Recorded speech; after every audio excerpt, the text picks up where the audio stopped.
बंदी छोड़ की अपार दया से परमपिता परमात्मा का ये मूल ज्ञान पूरे विश्व में जंगल की आग की तरह फैलता जा रहा है और अब मालिक के सब बच्चे तैयार हो रहे हैं इस सत्य को समझने के लिए, इस सत्य का प्रचार पूरे विश्व में करने के लिए, क्योंकि अब सारे भ्रम टूट रहे हैं। जितने भ्रम इन अधूरे गुरुओं ने इस संसार में फैला रखे थे, अब वो सारे भ्रम खत्म हो रहे हैं। परमात्मा की वाणी को अच्छे से लोग समझ रहे हैं, संतों के इशारों को अच्छे से लोग जान रहे हैं और एक ऐसा समय आएगा जब बच्चा बच्चा इस मूल ज्ञान को बहुत ही अच्छी तरह समझेगा। शुरुआत हो चुकी है मेरे भाइयों, और जैसा मैंने हमेशा से कहा है कि वो आखिरी संदेश परमात्मा का पूरे विश्व में फैलेगा। उसी संदेश को, उसी ज्ञान को आखिरी अवतार बोला गया है। वो आखिरी मैसेज है जो पूरे संसार का कल्याण करेगा, और वो संदेश अब आ चुका है। अब इस संदेश को अपने हृदय में उतारना है और अपने भाइयों को, अपने मित्रों को, अपने सगे संबंधियों को, अपने जानकारों को, अपने हितैषियों को, अपने दुश्मनों को भी ये मैसेज पहुंचाना है। क्योंकि आपको पता है कि इस माया के जगत में ना तो कोई किसी का दोस्त है और ना ही कोई किसी का दुश्मन। ये केवल और केवल माया का प्रपंच है। माया ने भ्रम जाल फैला रखा है जिसमें उलझ के हम एक दूसरे को अपना दोस्त या अपना दुश्मन समझ बैठते हैं। बिल्कुल भी इस माया के चक्कर में नहीं आना है। कबीर साहब समझा रहे हैं, कबीर खड़े बाजार में और सबकी चाहे खैर, ना काहू से दोस्ती और ना काहू से बैर। ऐसे जीवन जीना है कि ना तो किसी के साथ दोस्ती रहे और ना ही कोई दुश्मनी, यानी सबको अपना अपना कार्य सिद्ध करना है। ऐसा बिल्कुल नहीं होना चाहिए कि तुम अपने लक्ष्य को छोड़ के यहाँ दोस्ती और दुश्मनी निभाने में लग जाओ। कोई किसी का दोस्त नहीं है और कोई किसी का दुश्मन नहीं है। सब मालिक के बच्चे हैं। सब इस काल जाल से निकलने के लिए इंसान चोला धारण करके आए हैं, और इस इंसान चोले का परम लक्ष्य है अपना जन्म मरण खत्म करके सदा सदा के लिए इस काल के लोक से निकल जाएं। इसके अलावा अगर किसी का कोई भी लक्ष्य है, केवल भक्तों का नहीं, बाबाओं को भी बता रहा हूं मैं, कि कोई बाबा भी ये ना सोचे कि मैं तो बाबा बन गया, मेरा तो काम बन गया, कि अब मैं कुछ भी करूं, बड़े बड़े आश्रम, बड़े बड़े जमीनें खरीद के बड़े बड़े डेरे बना लूं, यही लक्ष्य बन गया बाबाओं का।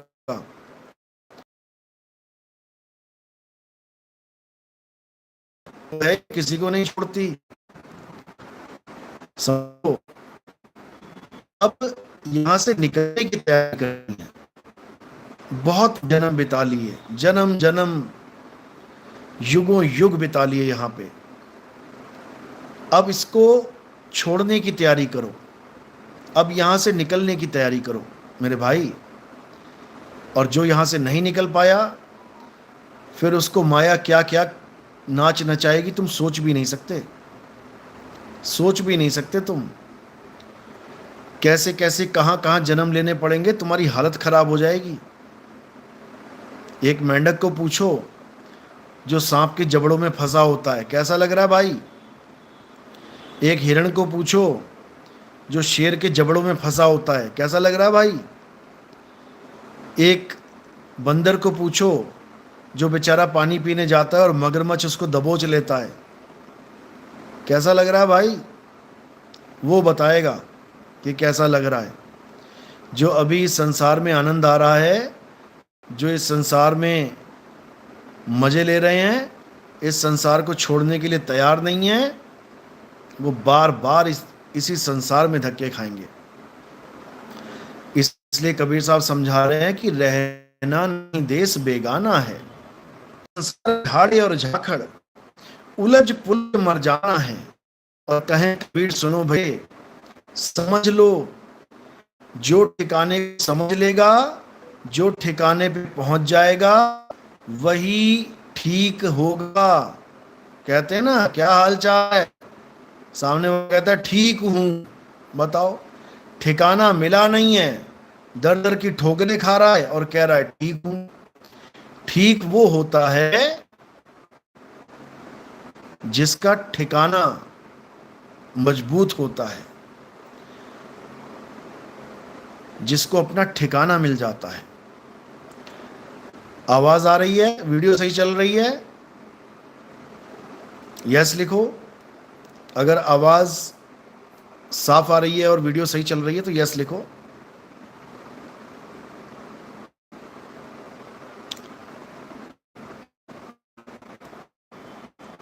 ओके। एक मैसेज आ रहा है कि net problem, there is no sound. हाँ, थोड़ा नेट प्रॉब्लम है, कोई बात नहीं, अब जैसा है वैसा ही यूज हो सकता है।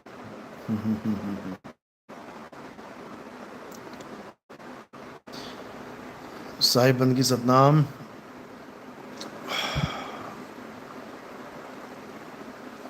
हाँ जी, अब आवाज आ रही है, वीडियो चल रही है।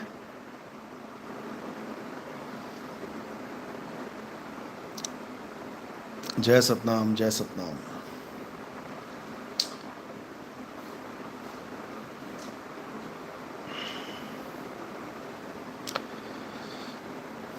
ओके,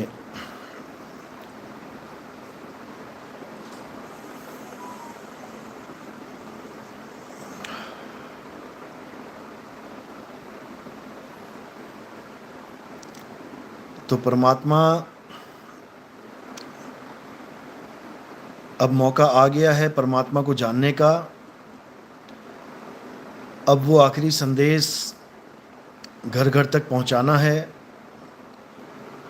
पूरे विश्व में इस ज्ञान की लहर को, इस ज्ञान की सुनामी को पहुंचाना है।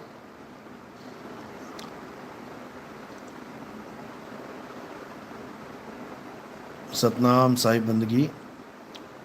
अब आवाज़ आ रही है, बिल्कुल क्लियर है? अभी भी मैसेज आ रहा है कि आवाज़ नहीं आ रही।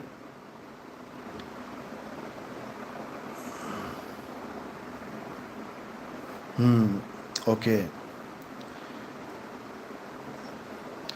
तो ये जो ज्ञान, अब मूल ज्ञान चल रहा है, इसको अच्छे से समझ लो।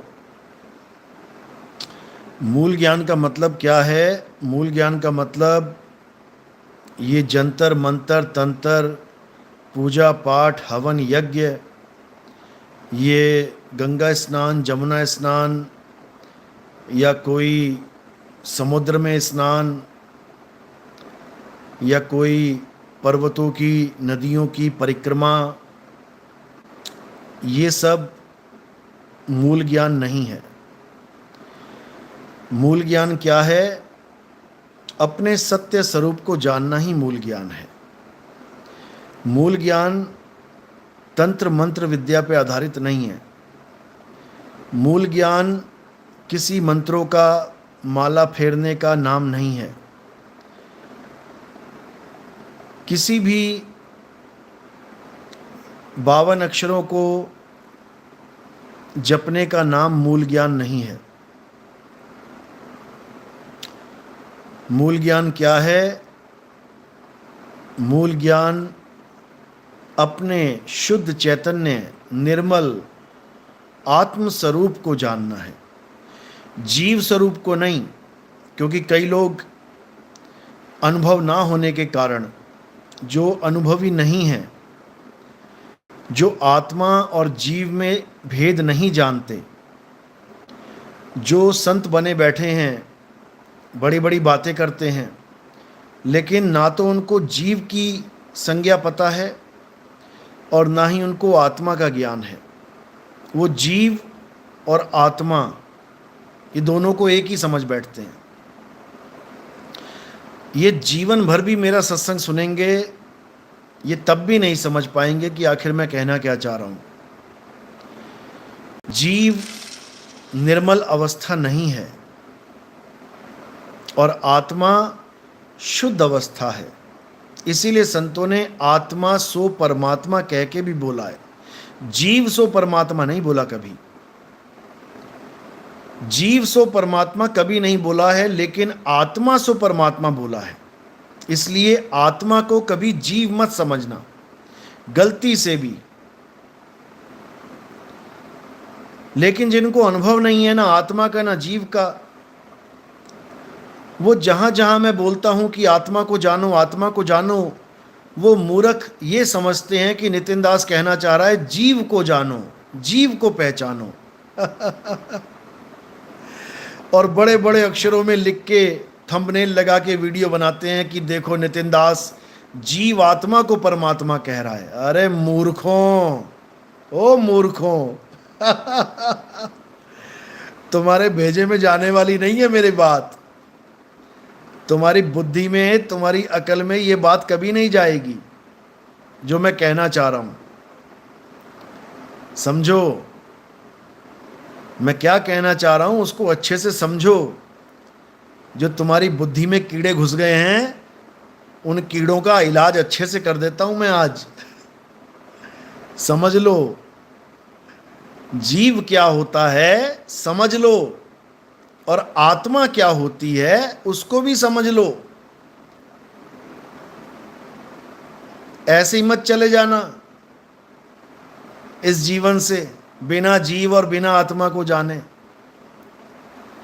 जीव वो होता है जो है तो परमात्मा का अंश, अविनाशी, लेकिन इस मिट्टी की काया को धारण करके वो अपने आप को मिट्टी समझने लग जाता है कि मेरी 2 आंखें हैं, मेरे 2 कान हैं, मेरी 1 नाक है, मेरी खाल, मेरे बाल, मेरी हड्डी, मेरी पेट, मेरा पीठ, इसी में उलझा पड़ा होता है। इसको जीव कहते हैं। और जो जीव अपने शरीर को सत्य मान लेता है कि मैं यही शरीर हूं, वो भगवान भी अपने शरीर जैसा ही ढूंढता है। वो परमात्मा भी अपने जैसा ढूंढता है। क्यों? क्योंकि जैसा परमात्मा वैसी उसकी जीवात्मा।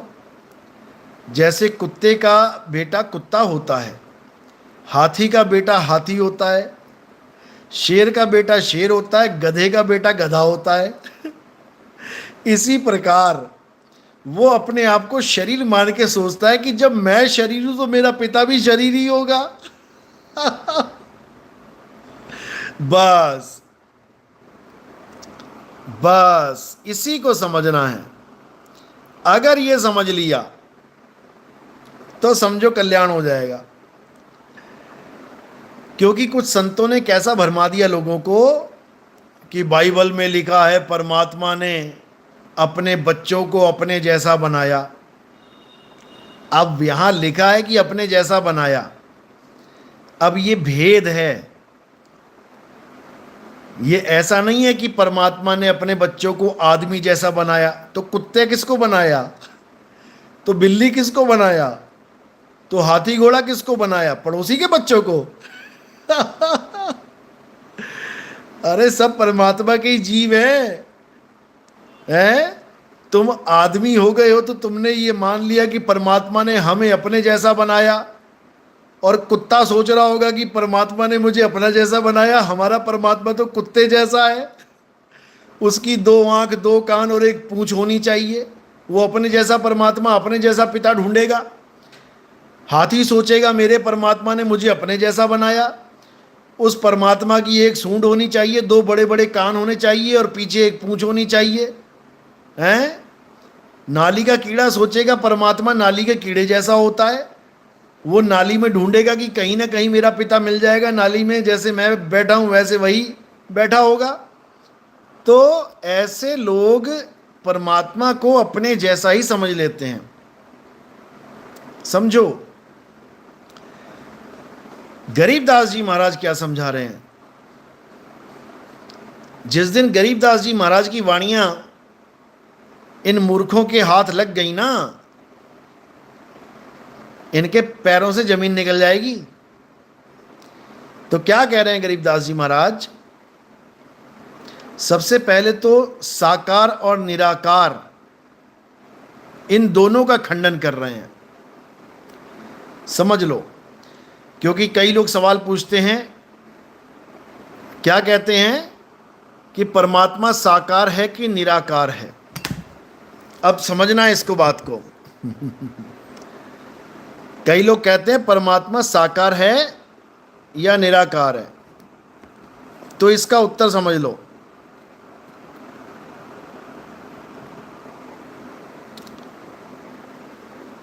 गरीबदास जी क्या समझा रहे हैं?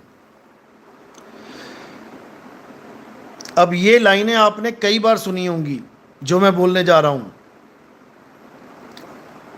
हंस मुनि कालदूत इन लाइनों को हजारों बार बोल चुका है, हजारों बार। लेकिन जहां तक उसका मसाला उसके काम का है, जहां तक उसको उसके काम की चीज मिल रही है, वहां तक तो वो ले लेता है, और जहां उसका भांडा फूटने वाला है वहां वो गायब कर देता है। तो एक वाणी है गरीबदास जी महाराज की, हजारों बार बोलता है वो। कौन सी वाणी है? कि सतगुरु जो चाहे सो करही, 14 कोट दूत जम डरही, ऊत भूत जम त्रास निवारै, और चित्र गुपत के कागज फाड़े। यहां तक तो खूब सुनाएगा और जय जयकार लगवा देगा। बोलिए बंदी छोड़ की जय, अपना नाम लगवा के। कबीर साहब की तो जय बोलता ही नहीं कोई जल्दी, बस बंदी छोड़ हंस मुनि की जय, बंदी छोड़ हंस मुनि की जय। अब इसके आगे जो 2 लाइनें हैं ये कभी जीवन में नहीं पढ़ेंगे ये लोग, लेकिन मैं आपको बता देता हूं कि क्या लिखा हुआ है। कहते हैं इच्छा बीज अचिंत कराही, निर्वासीक परम पद पाही। ये परम पद की बात चल रही है यहां पे, समझ लो। परम पद यानी वो पद जो साकार निराकार दोनों से परे है, उसे परम पद कहते हैं। उसी को निर्वाण पद भी कहते हैं। अब इसी परम पद को समझाने के लिए कबीर साहब ने पूरा जोर लगा रखा था। धर्मदास जी को समझाने के लिए बहुत समझाया धर्मदास, 100 बार बताया परम पद के बारे में, लेकिन वो समझ ही नहीं पाया। तो एक कहानी बनाई गई जिसमें सत्य पुरुष, अक्षर पुरुष, काल निरंजन पुरुष, माया, 3 गुण पांच तत्व, ये सारा जगत, ये सारा एक कहानी के रूप में बताया गया। और इस कहानी में इतनी मिस्टेक रखी गई, इस कहानी में भी इतनी त्रुटियां रखी गईं। क्यों रखी गईं? क्योंकि जो अज्ञानी गुरु होगा वो इस कहानी के बेस पे ज्ञान देगा और उसका ज्ञान आगे जाके कट जाएगा, क्योंकि कहानी में बहुत झोल है, कहानी में बहुत सी गलतियां हैं जिसका जवाब नहीं है इन लोगों के पास।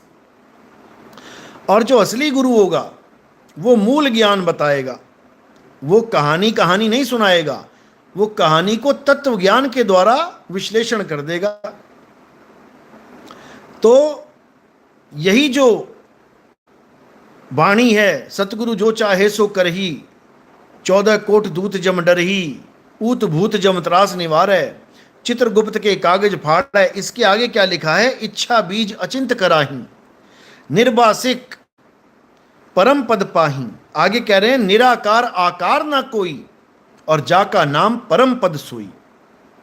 निराकार आकार यानी साकार ना कोई, यानी परमात्मा का उस परम पद का जो स्वरूप है वो ना तो साकार है और ना निराकार।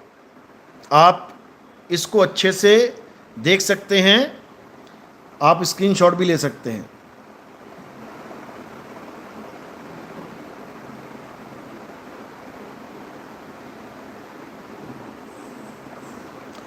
बाकी मैं इसको डाल दूंगा, कोई बात नहीं, शॉर्ट बना के डाल दूंगा।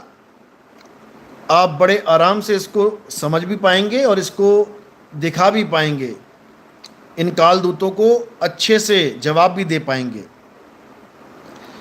अब जो ये लोग कहते हैं कि परमात्मा साकार है, उसकी आँख है, कान है, बाल है, रोमकूप है, सबसे ज़्यादा अड़ंगा इन्होंने रोमकूप का डाल रखा है। रोमकूप कि परमात्मा के एक रोमकूप में हजारों सूरज, हजारों करोड़ों सूरज का प्रकाश है, फलाना है, ठिकाना है। ये रोमकूप में बहुत ज़्यादा अटक जाते हैं और कहते हैं कि रोमकूप निराकार के कैसे होंगे, वो तो साकार के ही हो सकते हैं।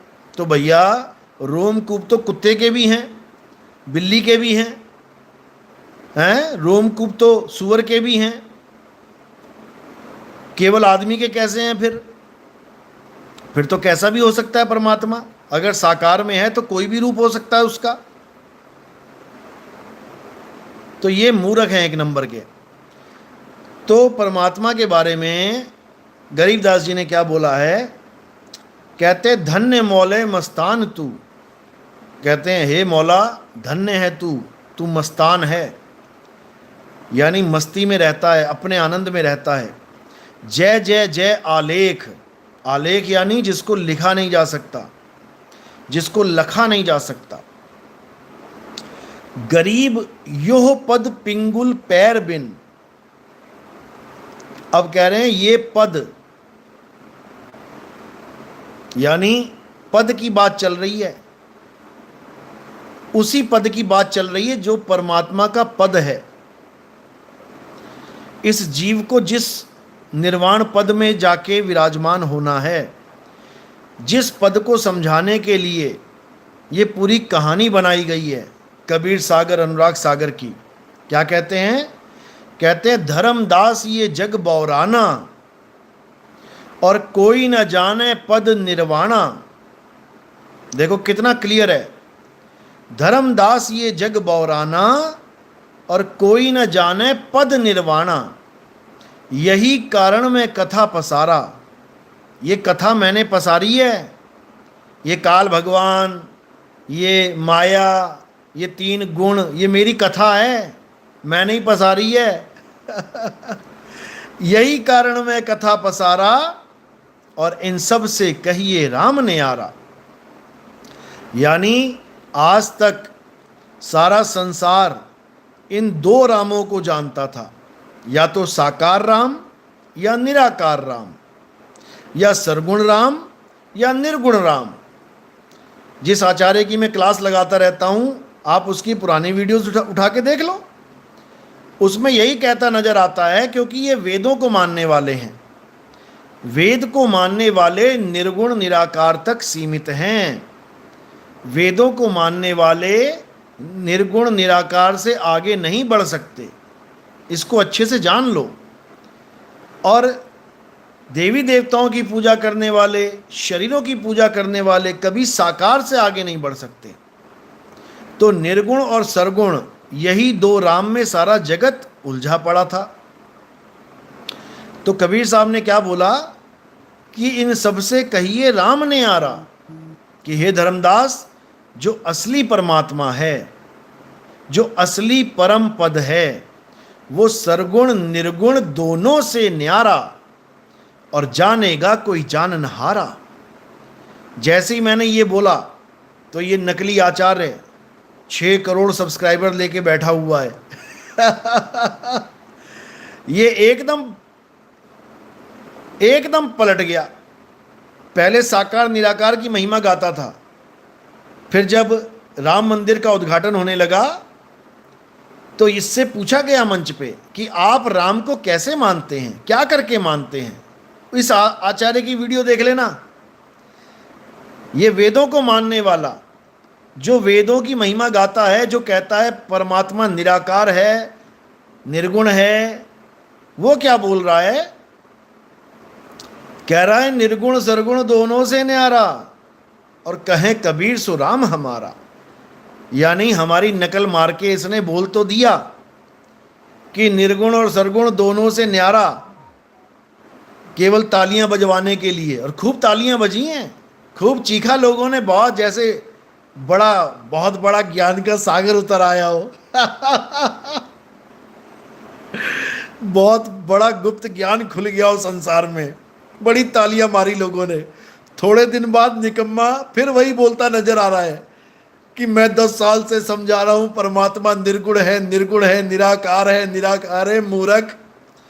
तो वहां पर क्यों बोल रहा था कि सरगुण निर्गुण दोनों से न्यारा है? बाप ही बदल लिया तूने तो। तालियां बजवाने के चक्कर में बाप ही बदल डाला इसने। बताओ, जो निर्गुण निर्गुण निर्गुण करता नहीं थकता था, वो निर्गुण से न्यारा।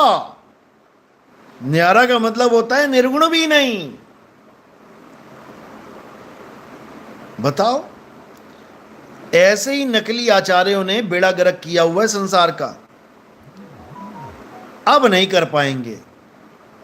अब इनको अच्छे से लोग सवाल जवाब करेंगे, और कर रहे हैं। दोबारा ना बोला ये निर्गुण सरगुण दोनों से न्यारा, बजवाली जितनी ताली बजवानी थी। उसके बाद ना बोल पाया ये, और बोल भी नहीं पाएगा अब, क्योंकि इसका भेद ही खोल दिया हमने। ये कहां से कॉपी कर रहा है? कभी कहता है आत्मा को कोई जान नहीं सकता, आत्मा को कोई समझ नहीं सकता, फिर कहता है आत्मा अचिंत है। अरे जब आत्मा को कोई जान ही नहीं पाया तो कैसे पता लगा कि आत्मा अचिंत है? और जब आत्मा को कोई जान ही नहीं सकता तो ये नाम कैसे आ गया आत्मा? कोई ऐसा ग्रह जिसको आज तक किसी ने देखा ही ना हो, क्या उसका जिक्र किसी किताब में आ सकता है? मूर्खानंद, कहां से आ गया तू पढ़ लिख के? इतनी मोटी बुद्धि, हद हो गई। और गुरुजी कहा रहा है। अरे जिसके बारे में कभी कोई जान ही नहीं सकता, उसका जिक्र किसी ग्रंथ में आ नहीं सकता। बताओ, हद हो गई। अगर ग्रंथों में लिखा है आत्मा अचिंत है, आत्मा अडोल है, आत्मा अबोल है, आत्मा हक है, इसका मतलब आत्मा का अनुभव किया हुआ है किसी ने, तभी तो लिखा जा रहा है। इतनी मोटी बुद्धि मैंने कभी नहीं देखी। और आईआईटी कहला रहा है कि मैं आईआईटीएन हूं। बताओ, तो 5वीं पास भी नहीं लग रहा मुझे तो। ये ढंग से की हो इसने तो। बताओ, जो सिलेबस तू पढ़ रहा है किताबों में, जो किसी ने लिख के दे दिया है तुझे पढ़ने के लिए, तू उसको नकार रहा है कि नहीं ऐसी कोई चीज होती नहीं, तो पढ़ क्यों रहा है? फिर छोड़ दे उसको। लेकिन छोड़ेगा भी नहीं। गीता के सेशन देगा, क्यों? पैसा कमाना है, 100 200 रुपए में बेचनी है गीता। बताओ, अरे गीता आत्मा की महिमा गाती है मूर्खानंद, और तू कह रहा है कि आत्मा को कोई जान ही नहीं सकता। गीता कह रही है कि आत्मा अचल है, अडोल है, सदा स्थिर रहने वाली है, अचिंत्य है।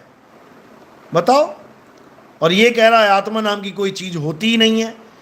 आत्मा को जानना, आत्मा को समझना, आत्मा को देखना, इसका मतलब है कि झूठ को देखते रहो।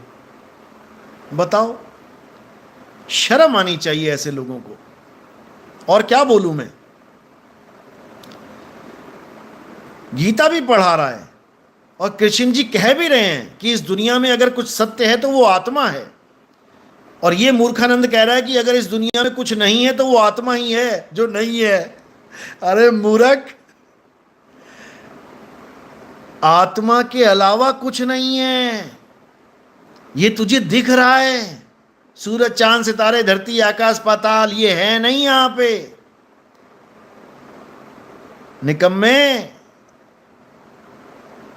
ये सब झूठ है जो दिख रहा है, ये कुछ भी नहीं है यहां पे।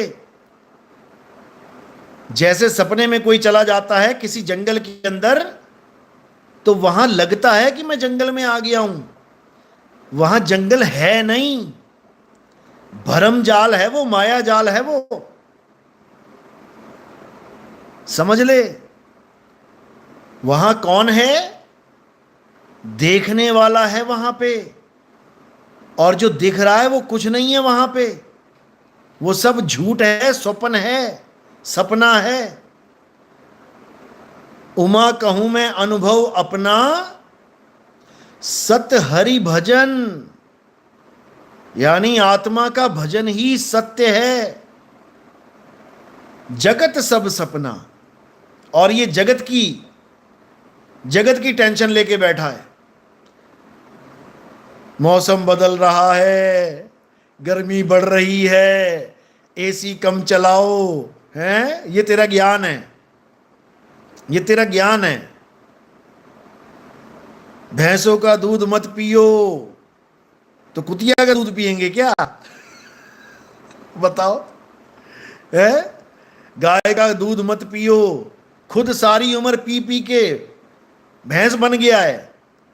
अब बुढ़ापे में इसको ये समझ में आ गया कि भैंस का दूध मत पियो, ज्ञानी बना हुआ है। कोलेस्ट्रॉल लेवल इसका इतना हाई हो गया कि आंखों में यहां पर इसके धब्बे पड़ गए हैं कोलेस्ट्रॉल वाले। अब डॉक्टर ने मना कर दिया इसको कि दूध मत पिए नहीं तो टपक जाएगा। अब वीगन बन गया ये, हैं? हमें पाठ पढ़ाएगा, इतना बुरा हाल है इसका। एक जगह बोल रहा था मैंने भी खूब परांठे, खूब मक्खन, खूब दही उड़ाया है। अरे तूने उड़ाया है तो दूसरों को भी उड़ाने दे, तेरी उम्र में आगे वो भी छोड़ देंगे। इसको गाय भैंसों की फिक्र है, इसको इंसान की फिक्र नहीं है। गाय भैंसों का, कुत्तों का दर्द इसको दिखाई दे रहा है। इसको ये नहीं दिख रहा कि तेरे चक्कर में कितने आदमी फंस गए हैं और ये सब 84 में जाएंगे, ये नहीं दिख रहा इसको। इंसानों का हत्यारा बन गया और जानवरों का प्यारा बना बैठा है, बेशरम इंसान। कुत्तों का दुख इसको दिखाई दे रहा है और इंसान की दुर्दशा नहीं दिखाई दे रही है कि तेरे पीछे लग के बर्बाद हो जाएंगे ये लोग। बना हुआ तो फिलोसफर ज्यादा। बताओ, एक जगह बोल रहा है कि तुम्हारे अंदर कोई जीवात्मा नहीं है, इस शरीर के अंदर ऐसा कोई नहीं है, कुछ भी नहीं है इसके अंदर, ये एक रोबोट की तरह है। अब रोबोट में कोई बैठा थोड़ी नहीं है। अरे मूर्ख, रोबोट में भी बैठा है, रोबोट में भी बैठा है, लेकिन तेरी आंखों में नहीं दिखाई देगा, मोतियाबिंद हो गया तुझे।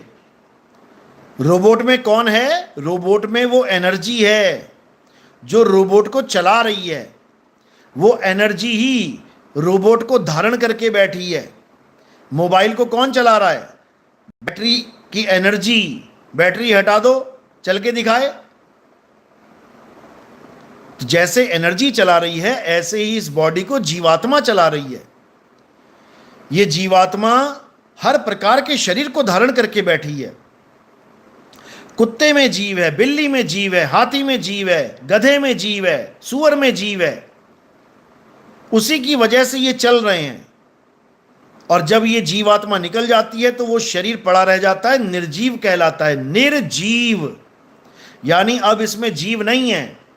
बाबा नानक कह रहे हैं, जेते दाने अन्न के जीवा वाज ना कोई। और ये मूर्खानंद बता रहा है कि कोई जीव नाम की कोई चीज नहीं होती है शरीर में।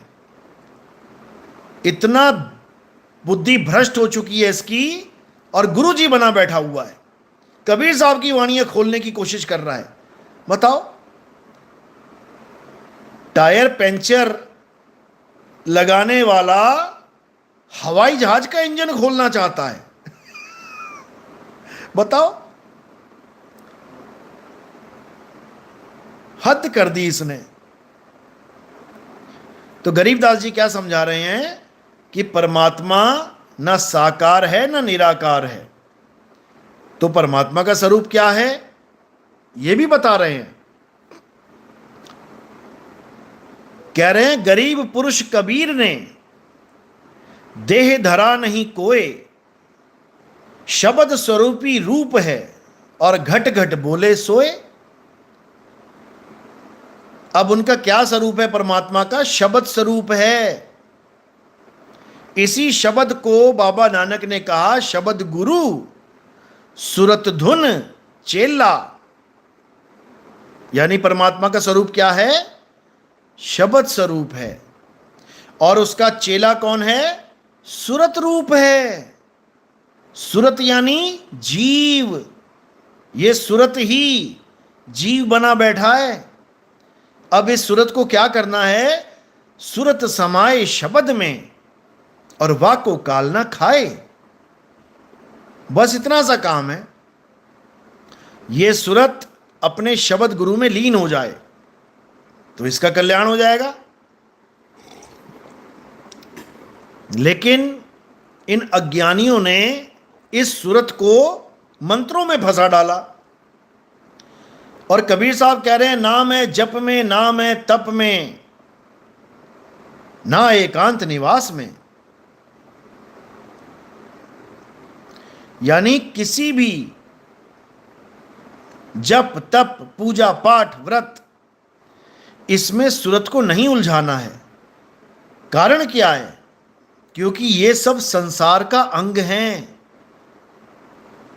ये पूजा पाठ संसार का अंग हैं। संसार में क्या आता है? ईंट पत्थर हवा पानी आग धरती आकाश। तो ये मंदिर किसका अंग है? किससे बनाया है? मूर्ति किसका अंग है? किससे बनी है? इसी जगत से बनी है, इसी मिट्टी से बनी है। तो जगत क्या है? जगत एक सपना है। तो मंदिर क्या है? मंदिर सपने का एक अंग है। तो मूर्ति क्या है? मूर्ति सपने का अंग है। तो काया क्या है? काया सपने का अंग है। इसीलिए बोला गया है कि जो आखिरी अवतार होगा वो शरीर रूप नहीं होगा, वो काया का अवतार नहीं होगा, वो आत्मा का अवतार होगा। उसकी देह छाया नहीं होई। ये भेद बताया है कि जो आखिरी अवतार होगा उसकी छाया नहीं होगी। अब छाया तो काया की होगी, तो किसकी तरफ संकेत किया गया है? आत्मा की तरफ। आत्मा की छाया नहीं होती, आत्मा तत्वों में नहीं आती, वो निहित तत्व है। उस आत्मा के हाथ पैर सिर आंख बाल खाल पेट पीठ लिंग गुदा नहीं होते, वो शब्द स्वरूप है। तो गरीबदास जी समझा रहे हैं, धन्य मौले मस्तान तू जय जय जय आलेख, गरीब योह पद पिंगुल पैर बिन, नहीं पीठ नहीं पेट। यानी पीठ और पेट नहीं है परमात्मा के। अब आगे कह रहे हैं, शीश दसत जाके नहीं, उसका सिर भी नहीं है, कोई पेट नहीं कोई पेट नहीं कुछ नहीं। सतगुरु को दिया भेंट, गरीब कलाकंद निर्बंध शुद्ध, शीतल संतोष विवेक निर्मल। ऐसा स्वरूप जो निर्मल है। और मल क्या होता है? गंदगी। ये आंख कान नाक मुख, ये सब गंदगी के रास्ते हैं। परमात्मा के कोई भी ऐसा द्वार नहीं है जिसमें से गंदगी निकलती है। तो कह रहे हैं, पीठ ना पेट नहीं देही दम है, काहे चढ़ावे पदम 18। सेतु न बांध समुद्र न फांदी हैं, ना रघुबीर जी लेत अवतारा। सुख सागर बीच मिलेंगे जो स्वामी जी, दास गरीब जो होत जुहारा। यानी ना पीठ ना पेट नहीं उसके देही में दम है। दम यानी ये सांस जो चल रही है, मेरा दम फूल जाता है, मुझे दमे का रोग है। दम यानी परमात्मा सांस नहीं लेता। समझो, पानी से पैदा नहीं, श्वासा नहीं शरीर, और ये सांस लेने वाले परमात्मा बने बैठे हैं। अभी ऑक्सीजन की कमी हो जाए, अभी सांसें फूलने लग जाएंगी नकली परमात्माओं की। अभी दमे का रोग हो जाए, अभी पंप लेने लग जाएंगे, फुस फुस फुस फुस, सारे परमात्मा जितने बने बैठे हैं। परमात्मा शब्द स्वरूप है। तो आगे क्या कहते हैं? कहते हैं रंग न रूप स्वरूप सुभान है, उसका कोई रंग और रूप नहीं है, और जो स्वरूप है वो क्या है? शब्द स्वरूप।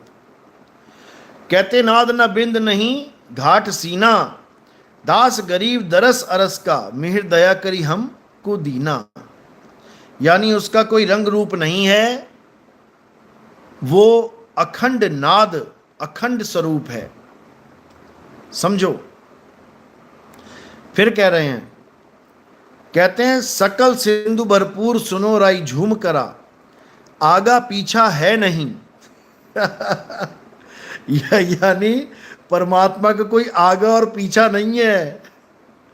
यानी कोई चेहरा नहीं है, आगे नहीं है, कोई पीठ नहीं है, पीछा नहीं है। आगा पीछा है नहीं राई झूम करा, नहीं पीठ नहीं पेट, सुनो राई झूम करा। अब बताओ, कह रहे हैं ना मेरे परमात्मा का पेट है ना पीठ है, और ये कह रहे सिंहासन में बैठा हुआ है। बताओ यार, इन अज्ञानियों ने परमात्मा को सिंहासन पे बैठा रखा है। और गरीबदास जी कह रहे हैं नहीं पीठ नहीं पेट, सुनो राई झूम करा, कोटि सिद्ध पर सिद्ध है राई झूम करा। बताओ, इतना बुरा हाल है इन लोगों का। तो आगे क्या कह रहे हैं? अथ विज्ञान रमैणी, क्या गावे महबूब हमारा, जाका ज्ञानी करो विचारा, जाके दसत न चरण न काया छाया। देखो कितना बढ़िया बता दिया। कह रहे उसके ना तो कोई चरण है, ना काया है, ना छाया है, रूप ना रेख कौन गति राया। जिसका कोई रूप और रेख नहीं है, उसकी कौन गति होगी? क्या होगा वो? पीठ ना पेट नैन मुख द्वारा, जाका मुनिजन करो विचारा। उसका कोई पीठ नहीं है, पेट नहीं है, नैन नहीं है, मुख नहीं है, और कोई द्वार नहीं है। जो हमारे 10 द्वार हैं उसके कोई द्वार ही नहीं है। रक्त न पीत न सेत न सूहा, जाकी कौन बरन गति रूहा। ना जाया न मुआ न मरता, सो तो 9 अवतार ना धरता। देखो कितना क्लियर। जाकू खोजे हिंदू मुसलमाना, खोजे कौम 36 बाना। कह रहे सब उसी को ढूंढ रहे हैं और एक भी उसको प्राप्त नहीं कर पा रहा है। ये सब वाणियों में दर्ज है, अपने घर से नहीं बोल रहा हूं मैं। अब आगे क्या कह रहे हैं? कह रहे हैं पावक जले न जल न बूढ़े, शीत धाम से न्यारा। यानी उसको कोई जला नहीं सकता, जल में कोई गला नहीं सकता, ठंड और गर्मी उसको लग नहीं सकती। बीन बजावे बरवे गावे, सो है यार हमारा। अब ये शब्द की बात चल रही है कि बीन बजावे बरवे गावे, कि वो एक ऐसी नाद है, वो ऐसी धुन है जो हमारा यार है। कह रहे जाके भगना लिंग, नाद नहीं बिंद, ना पुरुषा ना नारी। जिसके भग नहीं है और ना ही उसके लिंग है, ना वो पुरुष है ना वो नारी है। अब बताओ, तो ये सब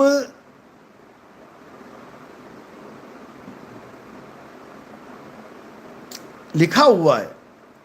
आगे कह रहे हैं जाके शकल न सूरत, महल न मूरत। रूपरेख नहीं कोई, अति आगाध अगोचर ऐसा निरालंब निर्मोही। यानी उसकी कोई शक्ल भी नहीं है, उसकी कोई मूर्ति भी नहीं है, उसका कोई महल भी नहीं है।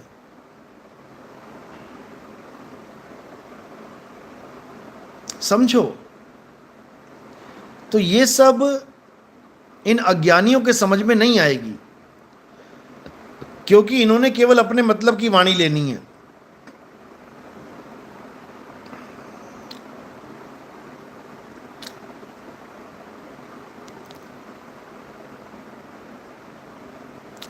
सवाल है कि आप किस धर्म के अनुसार भगवान का वर्णन कर रहे हैं। पहली बात तो ये समझ लो कि धर्म केवल एक ही है, सत्य सनातन धर्म। और सत्य सनातन धर्म में जिसका जिक्र कहा गया है, समझाया गया है, वो हमारा अचल स्वरूप है। किसी भगवान की व्याख्या नहीं चल रही है, यहां अपने सत्य स्वरूप की व्याख्या चल रही है। किसी भगवान की व्याख्या करोगे तो तुम किसी और की व्याख्या करने में लग जाओगे, जिसको तुमने कभी देखा नहीं। और जो यहां व्याख्या चल रही है वो तुम्हारे अचल स्वरूप की व्याख्या चल रही है, जिसको संतों ने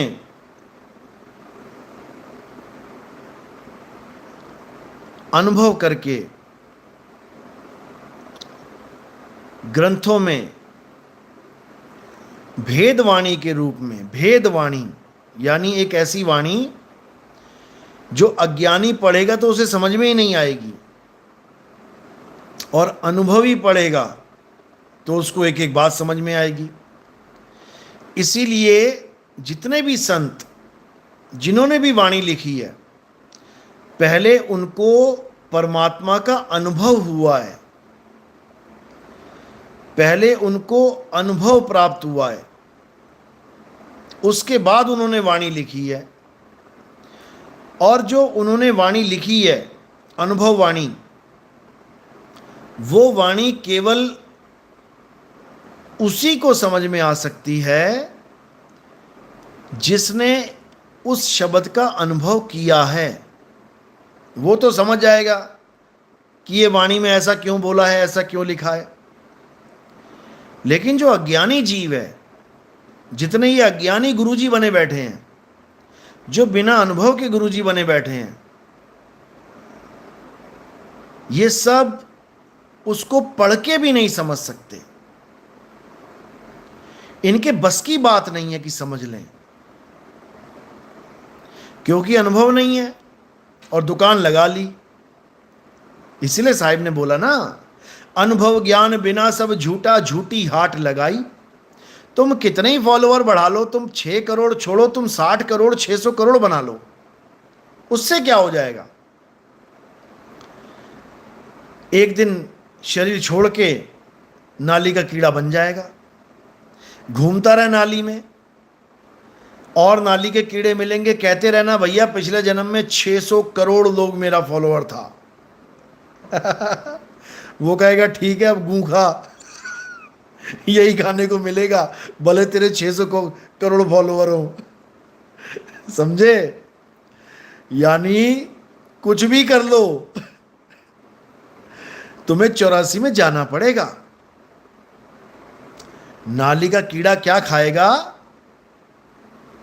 नाली में पड़ा हुआ मल खाएगा, भले पिछले जन्म में 600 करोड़ फॉलोअर हों उसके। तो यहां ग्रंथों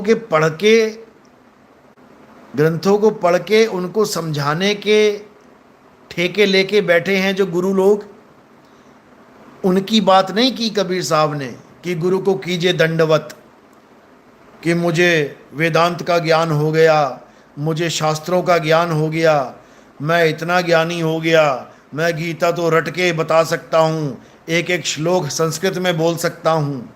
उससे क्या हो जाएगा? उससे क्या हो जाएगा? अरे पोथी पढ़ पढ़ जग मुआ, और भयो न पंडित कोय, एक है आखर पीव का, पढ़े सो पंडित होए, ये बोला गया है।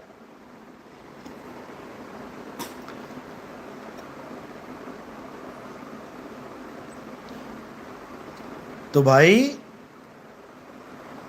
ये बड़े बड़े ज्ञानी जो तुम्हें दिखाई दे रहे हैं,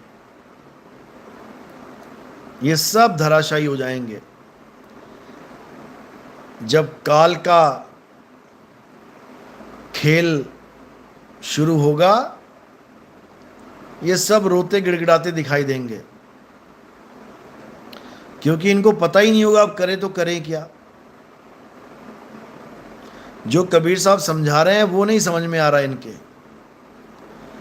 जो शब्द सूरत योग समझा रहे हैं कबीर साहब, वो इनके समझ में नहीं आ रहा है, और ये अखंड ज्ञानी बने बैठे हैं पोथियां पढ़ पढ़ के। आओ गीता हमसे सीखो, और फ्री में नहीं सिखाएंगे। 100 रुपया दो, 200 रुपया दो, फिर ऐड चलेंगी। गीता सत्र सस्ता कर दिया गया है, 50 रुपया में, 22 रुपया में, 10 रुपया में। ना शर्म आनी चाहिए, शर्म। बताओ।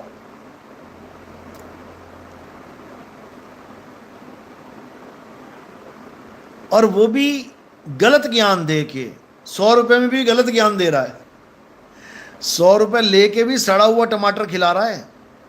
फ्रेश खिला दे तब भी समझ में आए कि चलो बढ़िया चीज खिला रहा है। सब नकली माल। लेकिन अच्छी बात है, इनका आना भी जरूरी है। जैसे वृंदावन के कई बाबा लोग देख रहे हो आजकल आप, जिनको सारी उम्र बीत गई पत्थर की पूजा करते करते, सारी उम्र बीत गई राधे राधे जपते जपते, सारी उम्र बीत गई इनकी मंदिरों में धक्के खाते खाते। आज इनसे कोई चेला पूछता है कि गुरुजी आप पैदा क्यों हुए, तो क्या कहते हैं गुरुजी? कहते हैं बेटा मैं पैदा ही नहीं हुआ हूं, मैं तो अजन्मा हूं। बताओ, मतलब हद कर दी इन लोगों ने। ये सब हमारे सत्संगों का प्रताप है। जो बुढ़ापे में भी बाबा लोग को इतनी बात समझ में आ गई कि अजन्मे हैं, नहीं तो आज तक ये अपना जन्म और मृत्यु का और दूसरों के जन्म मृत्यु का ही ये ड्रामा सच मान के बैठे हुए थे। आज तक पत्थरों को भगवान मान के बैठे थे, आज इनको आत्मा का ज्ञान आ गया, आसमान से टपक गया शायद। तो भाई ये जितना ज्ञान मंथन चल रहा है, ये 2018 के बाद चल रहा है। जब से हम 2018 में आए हैं यूट्यूब चैनल पे, इतने गुरुजी निकल के आ गए कि तुम सोच भी नहीं सकते। लेकिन इससे हमें कोई नुकसान नहीं है, इससे हमें फायदा ही है। आज बाबा अगर इतनी बात बोल रहा है कि हम आत्मा हैं, हम आत्मा हैं, तो अच्छी बात है। और जो उनको सुन रहे हैं लाखों लोग, अच्छी बात है, उनको ये समझ में आ रहा है कि आत्मा नाम की भी कोई चीज है। लेकिन बाबा जब राधे राधे जपवा देता है तो आत्मा की महिमा शून्य हो जाती है। फिर आत्मा की महिमा खत्म और एक स्त्री का नाम जपाया जा रहा है। अब राधा बोल के कोई आदमी का तो ध्यान करेगा नहीं, राधा बोल के तो स्त्री का ही ध्यान हो सकता है। कोई राधा राधा जपेगा तो स्त्री का ही तो ध्यान कर रहा है वो। और बाबा अपने सत्संग में कह रहा है कि परमात्मा ना स्त्री है ना पुरुष। नकल मार के, जब परमात्मा स्त्री और पुरुष नहीं है तो फिर राधा और कृष्ण नाम को क्यों जपना है? कृष्ण नाम है पुरुष का, राधा नाम है औरत का। इससे लाख गुना अच्छा है तुम परमात्मा परमात्मा जप लो। अगर जपना ही है तुमने, जपो परमात्मा परमात्मा परमात्मा परमात्मा परमात्मा। लाख गुना अच्छा है किसी आदमी या किसी औरत का नाम जपने से, क्योंकि ये आदमी और औरत पहले नहीं थे।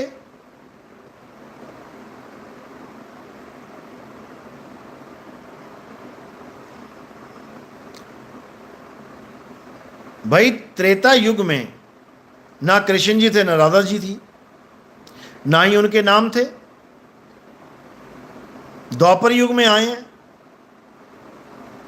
सतयुग में ना भगवान राम थे ना सीता जी थी, त्रेता में आए हैं। लेकिन परमात्मा वो सदा से था, सदा है, सदा रहेगा। तो क्यों ना परमात्मा परमात्मा जप लो।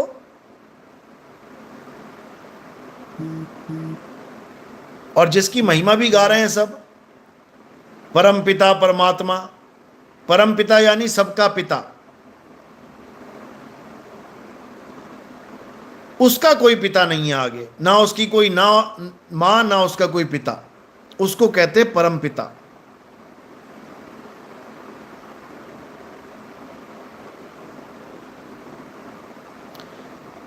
तो क्या करना है? परम पिता मत करने लग जाना, परमात्मा परमात्मा मत जपने लग जाना। परमात्मा के स्वरूप को जानना है। और परमात्मा का स्वरूप क्या है? शब्द स्वरूप, शब्द गुरु। कबीर साहब समझा रहे हैं, जग मर्यादा कारणे गुरु किया रामानंद। और शब्द हमारा गुरु है, सदा हमारे संग। यानी शब्द गुरु हम सबके संग है, ऐसा कोई नहीं है जिसके संग शब्द गुरु नहीं है। नर नारी और कीट पतंगा और शब्द गुरु सभी के संगा। तो उस शब्द गुरु को जानना है भाई, जिस शब्द गुरु को जानने से ये जीवात्मा अपने सत्य स्वरूप को प्राप्त कर लेगी। सत्य स्वरूपी नाम साहिब का, सो निज नाम हमारा। निज नाम का मतलब किसी और का नाम नहीं होता। निज नाम का मतलब होता है तुम्हारा अपना सच्चा नाम, तुम्हारा सत्य स्वरूप। जो ये रामपाल का एक अनाड़ी चेला एक पुस्तक दिखा रहा है ना, राम स्नेही वालों की। अब इस अकल के अंधे को दिख नहीं रहा सामने क्या लिखा है, हालांकि दिख रहा है, पढ़ भी रहा है वो, और समझ भी रहा है कि नितिन दास वाली बात लिखी है यहाँ पे। तो वहाँ लिखा है कि राम राम जपने से सत्य स्वरूप प्राप्त नहीं होगा। तो वहाँ क्या बोल रहा है? सत्य स्वरूप यानी मोक्ष। अरे मूर्ख इंसान, पहले अपने रामपाल जी महाराज की वाणी पढ़। वो क्या कहते हैं कि ओम सोहंग से मोक्ष हो जाएगा। मोक्ष होने का मतलब है कि इस लोक से तुम आगे निकल जाओगे। बताओ, सत्य स्वरूप का मतलब मोक्ष नहीं होता है। सत्य स्वरूप का मतलब होता है अपने सत्य स्वरूप को जान लोगे। किसी काल और अकाल, काल और अक्षर पुरुष के लोक को पार करने को मोक्ष नहीं कहते हैं, समझ लो। वहां सत्य स्वरूप की बात लिखी है। सत्य स्वरूप, सत्य स्वरूप यानी हमारा निज नाम। सत्य स्वरूपी नाम साहिब का, सो निज नाम हमारा। लेकिन किस किस को समझाऊं, यहां कुएं भांग पड़ी। तो कुएं में भांग पड़ी है और भांग पी पी के सब मस्ताए पड़े हैं। तो भाई ये बात तभी समझ में आएगी जब तुम्हारे जीवन में भेदी गुरु आएगा। और जब भेदी गुरु आता है तो दो प्रकार के अक्षरों का भेद बताता है। सोई गुरु पूरा कहावे, जो दो अक्षर का भेद बतावे। एक छुड़ावे, एक लखावे। ये 52 अक्षरों को छुड़वा देवे। हिंदी भाषा के नाम, पंजाबी भाषा के नाम, उर्दू भाषा के नाम, ये जितने भी भाषा के नाम हैं, इन सबको छुड़वा देवे। एक छुड़ाए, एक लखाए, तब प्राणी निज घर को जाए। समझ लो। तो कैसे?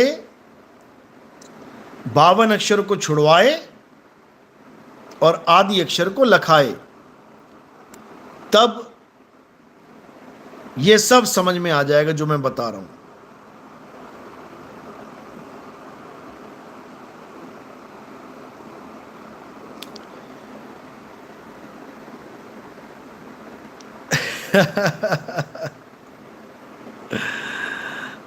ये पक्का रामपाल का चेला होगा।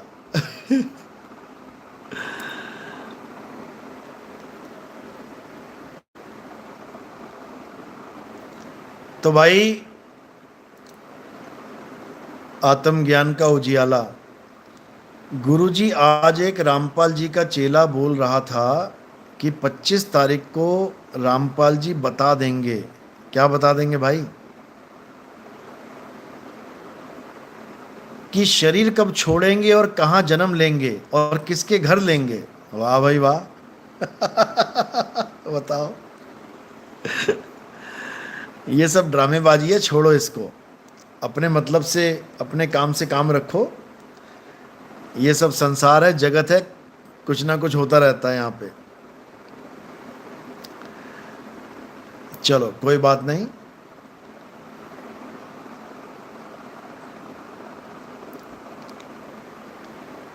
विवेक, शब्द स्वरूप ही सत्य है गुरुदेव। बिल्कुल, सत्य स्वरूप ही सत्य है। हमारा जो असली स्वरूप है वो अचल स्वरूप है। उसी अचल स्वरूप को प्राप्त करना है। इस काया माया स्वरूप को त्याग देना है। कैसे त्यागना है? विहंगम चाल से त्यागना है।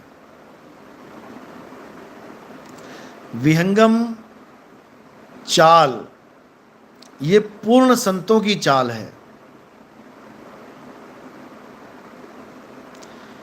पूर्ण संतों की चाल,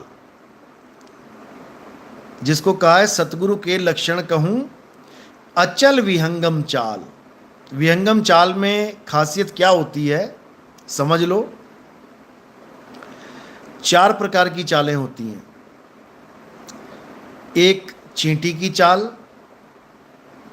एक मकड़ी की चाल, एक मछली की चाल और एक पक्षी यानी विहंगम चाल। 3 चालें नकली हैं यानी अधूरी हैं। 3 चालों में अगर आप अटक गए तो आप भटक जाओगे और इस 84 में लटक जाओगे। कौन कौन सी? चींटी की चाल, मकड़ी की चाल, मछली की चाल। अगर आप इन तीनों चालों को पकड़ के बैठ गए, इसका मतलब भी समझ लो ये चालें कैसे काम करती हैं। आंखें बंद करके बैठ गए और नाम जपने लगे। कौन कौन से नाम जपने हैं? कलियंग, हरिंग, शरिंग, सोहंग, ये सब नाम यानी हमारे जो चक्र हैं, इन सब के नाम मंत्र के रूप में आप जपने लग जाओ।